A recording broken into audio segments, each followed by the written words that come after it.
Bon matin tout le monde. Maintenant, on va voir finalement la traduction d'une situation par une expression algébrique. Donc ça, c'est quelque chose que vous aurez à faire souvent en algèbre, c'est-à-dire de partir d'une situation qui est décrite en mots, donc une relation entre deux quantités qu'on décrit avec des mots, et vous allez devoir la réécrire, mais comme une expression algébrique, donc avec des opérations mathématiques plutôt que les mots. Là, je vais zoomer un petit peu, on est à la page 83 ici. Euh, Ce qu'on vous dit dans le fond, c'est qu'on utilise souvent des expressions algébriques pour traduire des situations qui impliquent des nombres ou des quantités. OK? On vous donne quelques exemples, et là, c'est des mots-clés qu'il faut retenir. La somme de x et de 8, ben, c'est x plus 8. Ça semble simple, mais on est passé d'une phrase, la somme de x et de 8, qui décrit une relation entre deux quantités, le x et le 8, puis nous, on le réécrit x plus 8. Donc ça, c'est une opération sur laquelle on peut faire quelque chose après mathématiquement.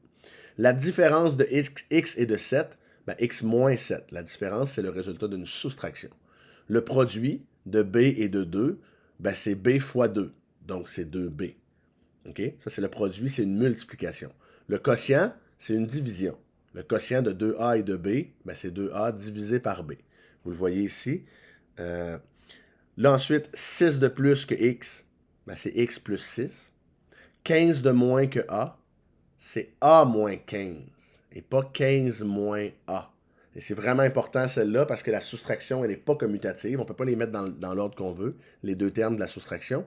Donc c'est vraiment important. 15 de moins que a, c'est a moins 15. Hein? Si je vous dis que j'ai 100 dollars, puis que quelqu'un en a 25 de moins que moi, je fais pas 25 moins 100. Ça donnerait une dette de 75, ça n'a pas de sens. Je fais 100 moins 25. Donc 25 de moins que 100, c'est 100 moins 25 qu'il faut faire comme opération. OK?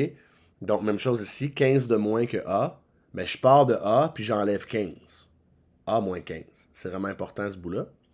Le tiers de Z, là, on a utilisé le tiers ici, mais on aurait pu utiliser le quart, la moitié, le cinquième. OK? Dans ce cas-là, je prends Z, puis je le divise par le nombre approprié.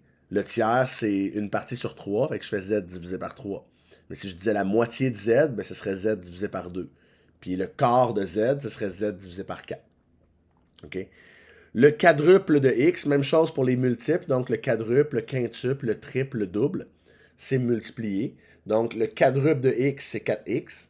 Diminué de 7, ben moins 7. Donc 4X moins 7, la traduction.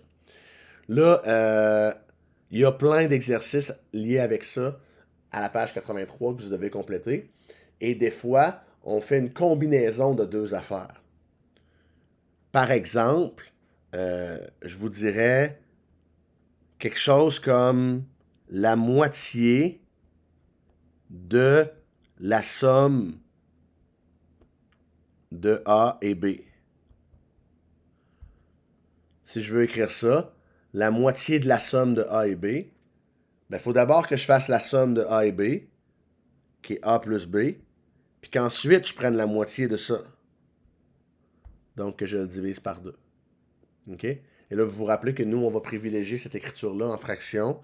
Ce serait pas nécessairement mathématiquement incorrect d'écrire ça de même, mais c'est vraiment pas pratique pour plus tard. OK? Fait que prenez l'habitude de l'écrire plutôt comme la première version et pas avec le symbole de division. OK? Mais dans le fond, je fais la somme de A et B et je divise par 2. Tu sais, je pourrais dire la différence entre la somme de A et B et le quotient de B et D. Là, j'aurais la somme de A et B. Je fais la différence avec le quotient de B et D. Mais là, je fais exprès pour être compliqué. Là, en général, on n'en combine pas 4-5. Mais tu sais, je pourrais vous dire, justement, le double de la différence de la somme de A et B avec le quotient de, B et C, de A et B avec le quotient de B et D. Puis là, il faudrait que je fasse le double de tout ça. Fait que là, j'aurais un x2 en avant de ma parenthèse. Oups, je ne peux pas regarder l'écrire tellement il est... OK? Puis là, je pourrais dire le tiers du double de... Fait que là, j'aurais le tiers. Puis tu sais, je pourrais en rajouter. On ne fera jamais exprès pour rajouter des couches comme ça, mais ce qu'il faut que vous fassiez aujourd'hui, en fait, c'est que vous vous rendiez à l'aise avec les mots-clés comme la somme, le produit, le quotient, la différence, de plus, de moins, fois plus, fois moins, double, triple, quadruple, tiers, quart, demi. vous sachiez quelle opération est reliée à quel mot-clé finalement, puis que vous puissiez les transcrire. Donc, vous avez un paquet d'exercices à faire là-dessus à la page 83. Vous pouvez revenir écouter cette vidéo-là quand vous voulez. Et vous pouvez vérifier vos réponses, évidemment, parce que vous y avez accès par le cahier. Donc voilà.